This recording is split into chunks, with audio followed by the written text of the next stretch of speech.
Psaume 22, 21. Au chef des chantres, sur Biche de l'aurore. Psaume de David. Mon Dieu, pourquoi m'as-tu abandonné? Et t'éloignes-tu sans me secourir, sans écouter mes plaintes? Mon Dieu, je crie le jour, et tu ne réponds pas, la nuit, et je n'ai point de repos. Pourtant tu es le Saint, tu sièges au milieu des louanges d'Israël. En toi se confiaient nos pères, ils se confiaient, et tu les délivrais. Ils criaient à toi, et ils étaient sauvés. Ils se confiaient en toi, et ils n'étaient point confus. Et moi je suis un ver et non un homme, l'opprobre des hommes et le méprisé du peuple. Tous ceux qui me voient se moquent de moi, ils ouvrent la bouche, secouent la tête. Recommande-toi à l'Éternel, l'Éternel te sauvera, il te délivrera puisqu'il t'aime. Oui, tu m'as fait sortir du sein maternel, tu m'as mis en sûreté sur les mamelles de ma mère. Dès le sein maternel, j'ai été sous ta garde. Dès le ventre de ma mère, tu as été mon Dieu. Ne t'éloigne pas de moi quand la détresse est proche, quand personne ne vienne à mon secours. De nombreux taureaux sont autour de moi, des taureaux de Basan m'environnent. Ils ouvrent contre moi leur gueule, semblables au lion qui déchire et rugit. Je suis comme de l'eau qui s'écoule, et tous mes os se séparent. Mon cœur est comme de la cire, il se fond dans mes entrailles. Ma force se dessèche comme l'argile, et ma langue s'attache à mon palais. Tu me réduis à la poussière de la mort. Car des chiens m'environnent, une bande de scélérats rôde autour de moi. Ils ont percé mes mains et mes pieds. Je pourrais compter tous mes os. Eux, ils observent, ils me regardent. Ils se partagent mes vêtements. Ils tirent au sort ma tunique. Et toi, Éternel, ne t'éloigne pas. Toi qui es ma force, viens à hâte à mon secours. Protège mon âme contre le glaive, ma vie contre le pouvoir des chiens. Sauve-moi de la gueule du lion, délivre-moi des cornes du buffle. Je publierai ton nom parmi mes frères, et je te célébrerai au milieu de l'assemblée. Vous qui craignez l'Éternel, louez-le, vous tous, postérité de Jacob, glorifiez-le, tremblez devant lui, vous tous, postérité d'Israël, car il n'a ni mépris ni dédain pour les peines de misérables, et il ne lui cache point sa face, mais il écoute quand il crie à lui. Tu seras dans la grande assemblée l'objet de mes louanges, j'accomplirai mes vœux en présence de ceux qui te craignent. Les malheureux mangeront et se rassasieront, ceux qui cherchent l'Éternel le célébreront, que votre cœur vive à toujours. Toutes les extrémités de la terre penseront à l'Éternel et se tourneront vers lui. Toutes les familles des nations se prosterneront devant ta face. Car à l'Éternel appartient le règne, il domine sur les nations. Tous les puissants de la terre mangeront et se prosterneront aussi. Devant lui s'inclineront tous ceux qui descendent dans la poussière, ceux qui ne peuvent conserver leur vie. La postérité le servira, on parlera du Seigneur à la génération future. Quand elle viendra, elle annoncera sa justice, elle annoncera son œuvre au peuple nouveau-né. Premier discours sur le psaume 22-21 de saint Augustin. Les détails de la Passion.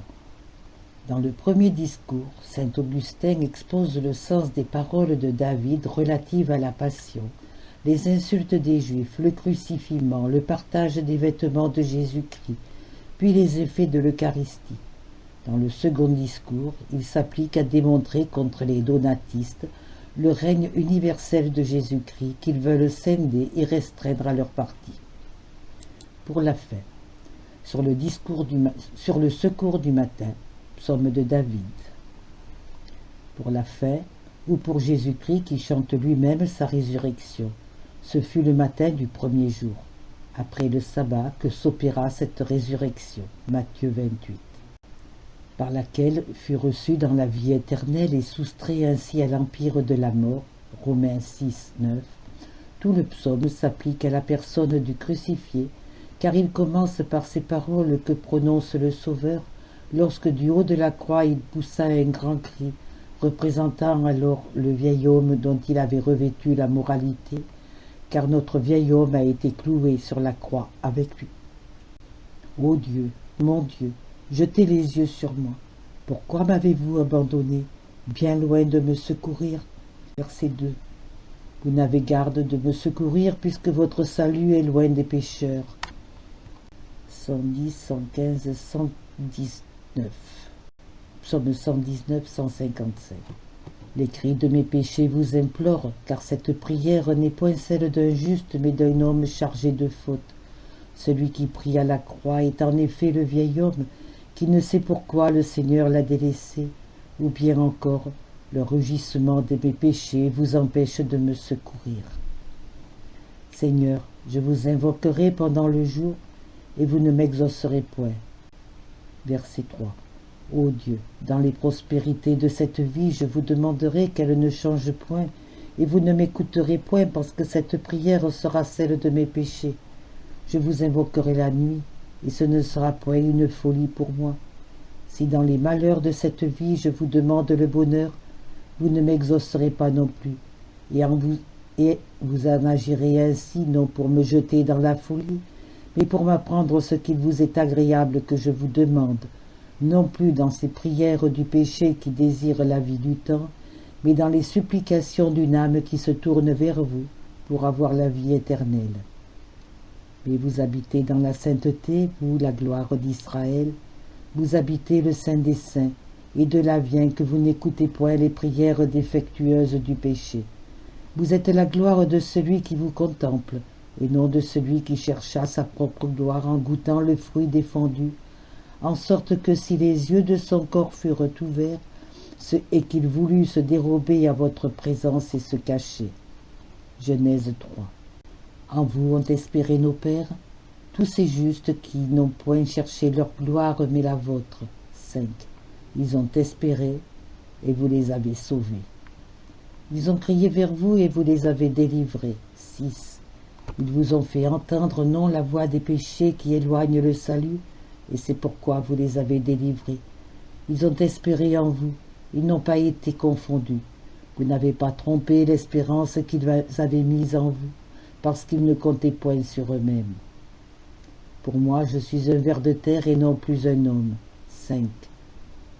Pour moi, qui ne parle plus en Adam, mais qui suis Jésus-Christ, sans aucun germe, je suis né dans la chair, afin d'être un homme au-dessus des hommes, et de la sorte, l'orgueil humain ne dédaignera plus mon abaissement. Je suis l'opprobre des hommes, le rébut de la populace. Cet abaissement a fait de moi le rebut des hommes, au point que l'on disait, comme un outrage et une malédiction. Pour toi, sois son disciple. Jean 9, 28. Tant le peuple avait de mépris pour moi. Tous ceux qui me voyaient m'insultaient. 8. J'étais la dérision de tous ceux qui me voyaient. Ils parlaient des lèvres et branlaient la tête. Ils parlaient des lèvres et non du cœur. Car c'est par dérision qu'ils disaient en branlant la tête. Il a mis son espoir dans le Seigneur, que le Seigneur le délivre, qu'il le sauve s'il lui est cher. 9. Telles étaient les paroles qui couraient sur leurs lèvres. C'est vous, Seigneur, qui m'avez tiré des entrailles maternelles. 10. C'est vous qui m'avez tiré non seulement du sein d'une vierge, car telle est la condition de tout homme de naître en sortant du sein de sa mère, mais vous m'avez tiré du sein de cette nation juive, où est encore enveloppé dans les ténèbres, sans arriver à la lumière du Christ, celui qui met son salut dans l'observation extérieure du sabbat, dans la circoncision et autres cérémonies. Vous êtes mon espérance dès la mamelle de ma mère. Seigneur, vous êtes mon espoir, non seulement depuis que j'ai sucé les mamelles de la Vierge, car vous l'étiez bien auparavant, mais depuis que vous m'avez arraché aux mamelles, comme aux entrailles de la synagogue, afin de me soustraire au lait d'une coutume charnelle. Vous êtes mon ferme appui dès le sein de ma mère. 11. dès le sein de cette synagogue qui m'a rejeté au lieu de me porter. Et si je ne suis point tombé, c'est que vous m'avez soutenu. Dès le ventre de ma mère, vous êtes mon Dieu. Oui, dès le ventre de ma mère. Car nonobstant cette enveloppe charnelle, je ne vous ai point oublié comme le petit enfant. Vous êtes mon Dieu, ne vous éloignez pas de moi parce que l'affliction est proche. Puisque vous êtes mon Dieu, ne vous éloignez pas de moi aux approches de la tribulation qui est déjà dans ma chair, car il n'y a personne qui me vienne en aide, qui me soutiendra si ce n'est vous. Voilà qu'une foule de jeunes taureaux m'ont environné. 13. Les attroupements d'un peuple dissolu font cercle autour de moi. Des taureaux puissants m'ont investi, et les chefs de ce peuple, joyeux de mon oppression, m'ont assiégé à leur tour. Suite du premier discours du psaume 22-21 de saint Augustin. Ils ont ouvert leur bouche contre moi. 14. Leur bouche a livré passage, non point aux paroles de vos saintes écritures, mais aux cris de leur passion. Tel un lion saisit sa proie et rugit. La proie de ce lion, ce serait moi que l'on saisit et que l'on amène, et son rugissement. Crucifiez-le, crucifiez-le. Jean 19, 26. Je me suis écoulé comme l'eau. Tous mes os se sont dispersés. 15. Je me suis écoulé comme l'eau car mes persécuteurs sont tombés, et mes disciples qui faisaient la solidité de l'Église ou de mon corps se sont dispersés par la crainte. Mon cœur s'est fondu comme la cire au milieu de mes entrailles. Ces paroles que la sagesse a consignées à mon sujet dans les livres saints demeuraient incomprises, comme des paroles dures et cachées. Mais depuis qu'à la flamme de mes douleurs elles se sont comme liquéfiées, elles sont devenues évidentes et se sont gravées dans la mémoire de mon Église. Ma vigueur s'est desséchée comme l'argile. 16.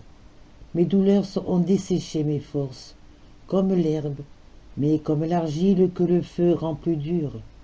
Ma langue s'est attachée à mon palais. Ceux par qui je devais parler ont gardé mes préceptes en eux-mêmes. Vous m'avez réduit à la poussière de la mort.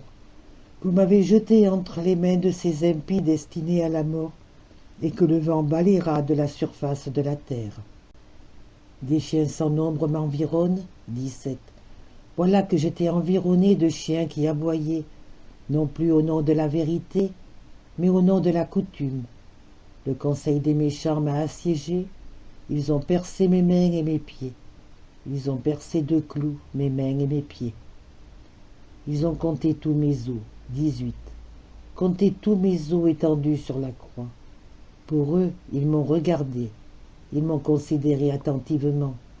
Pour eux, c'est-à-dire dans la même aversion, ils m'ont regardé et considéré. Ils se sont partagés mes vêtements et ont tiré ma robe au sort. 19. Pour vous, Seigneur, n'éloignez pas de moi votre secours. 20. Mais vous, ô mon Dieu, ressuscitez-moi sans retard, et non point à la fin du monde comme les autres hommes. Pourvoyez à ma défense, veillez sur moi afin que nul ne me nuise. Arrachez mon âme au glaive. 21. Préservez mon âme des langues schismatiques, et mon unique à la puissance des chiens. Délivrez mon Église de ce peuple qui aboie au nom de ses coutumes. Sauvez-moi de la gueule du lion. Sauvez-moi de cette bouche qui m'offre un royaume temporel. Épargnez à ma faiblesse la corne des rhinocéros. 22. Préservez mon humilité des hauteurs de ces orgueilleux qui s'élèvent d'une manière exclusive et ne souffrent aucun rival. Je redirai mon nom à mes frères. J'annoncerai votre nom aux humbles qui sont mes frères et qui s'aiment réciproquement comme je les ai aimés. Je chanterai vos louanges au milieu de mon Église. C'est avec joie que je publierai votre gloire dans mon Église. Bénissez le Seigneur, vous qui le craignez. 24. Vous qui craignez le Seigneur, ne cherchez point votre gloire, mais louez le Seigneur. Chantez sa gloire, vous tous, enfants de Jacob. Glorifiez Dieu, vous tous, enfants, de celui que servit son aîné. Craignez tous, vous qui êtes enfants d'Israël, qu'ils craignent le Seigneur, tous ceux qui sont régénérés dans une vie nouvelle et préparés à la vision de Dieu, car il n'a point dédaigné ni rejeté la prière du pauvre. 25. Il n'a témoigné aucun mépris pour la prière, cette prière qui était celle du pauvre sans enflure, étranger aux pompes fivroles, et non celle du pécheur dont les vices crient vers Dieu et qui ne voulait point quitter cette vie misérable. Il n'a point détourné de moi son visage, comme il a fait pour ceux qui disaient « Je crierai vers vous, et vous ne m'écouterez point ». Il m'a exaucé quand j'ai crié vers lui. C'est vous que je veux louer. 26. Car je ne recherche point la gloire pour moi, puisque je me glorifie en vous qui habitez le sanctuaire, et que vous, gloire d'Israël, vous écoutez le Saint qui vous invoque. C'est dans votre Église si étendue que je publierai votre gloire. Je vous bénirai dans cette Église répandue par toute la terre. J'offrirai mes vœux en présence de ceux qui craignent mon Dieu. J'offrirai le sacrement de mon corps et de mon sang devant ceux qui craignent le Seigneur. Les pauvres mangeront et seront rassasiés. 27. Ils mangeront ceux qui sont humbles, qui méprisent le monde, et ils m'imiteront, et de la sorte ils ne désireront point les biens de ce monde, et ne craindront point la pauvreté. Ceux qui cherchent le Seigneur le béniront, car c'est de l'âme qu'il rassasie, que déborde sa louange. Leurs cœurs vivront dans l'éternité, car il est lui-même l'aliment de notre cœur. Les nations les plus reculées se souviendront du Seigneur et se tourneront vers lui. 28. Elles s'en souviendront car Dieu était en oubli pour ces peuples nés dans la mort et n'ayant de tendance que pour les biens extérieurs. Et alors tous les confins de la terre se tourneront vers le Seigneur. Tous les peuples de la terre se prosterneront en sa présence. Tous les peuples de l'univers l'adoreront dans leur cœur. C'est au Seigneur de régner, et il dominera les nations. 29. C'est au Seigneur et non aux hommes superbes qu'appartient l'empire, et il dominera les nations. Tous les riches de la terre ont mangé puis adoré. Les riches de la terre ont mangé l'humble chair de leur maître, et bien qu'ils n'en aient pas été rassasiés comme les pauvres jusqu'à imiter Jésus-Christ, ils l'ont néanmoins adoré. Ils tomberont en sa présence tous ceux qui s'abaissent sur la terre. Dieu seul voit la chute de tous ceux qui se lassent de converser dans le ciel et qui préfèrent étaler ici-bas l'apparence du bonheur aux yeux des hommes qui ne voient pas leur ruine. Mon âme à son tour vivra pour lui. 31. Et mon âme qui paraît morte aux yeux des hommes parce qu'elle méprise le monde s'oubliera pour vivre en Dieu, et ma postérité le servira. Mes œuvres ou ceux que je porterai à croire en lui le serviront. Elle sera prédite pour le Seigneur la génération à venir. 32. Les fidèles du Nouveau Testament seront célébrés à la louange du Seigneur, et les cieux publieront sa justice. Les évangélistes annonceront sa justice au peuple qui doit naître et que le Seigneur a fait. 32. Au peuple que la foi doit engendrer au Seigneur.